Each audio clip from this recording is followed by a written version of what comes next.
I promise you this episode is going to help you de-stress today. I'm Bo Sebastian, your stress relief coach, here to show you a quick exercise to help you get through your day with less stress. Everyone has had something bad happen to them for sure. During that time, you spend lots of energy going over and over and over it in your head. What happens to the normal things in your life during that time of stress is they seem to get clouded or put on the back burner. Your brain can only handle a certain amount of things each day. What is not normal is to go over something like money, bills, your health, your relationship constantly. When you do this, you overload your brain buffer. You can't think. This causes your blood pressure to go up, your stomach to feel upset. It could even make you sick.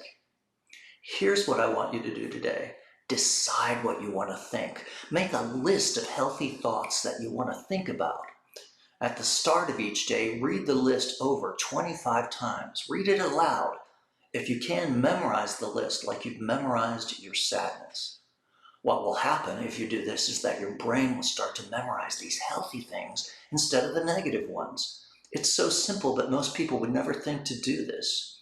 I spend at least 15 minutes every morning with thankfulness and with thinking positive thoughts, asking God and the universe for grace and protection. Tune in for more helpful hints about relieving anxiety and stress. Look for From 10 to Zen, the zeroing out technique, on my profile. The book will be out early next year. I'll be posting a couple times a week, so subscribe and like this video to receive more helpful hints in the future.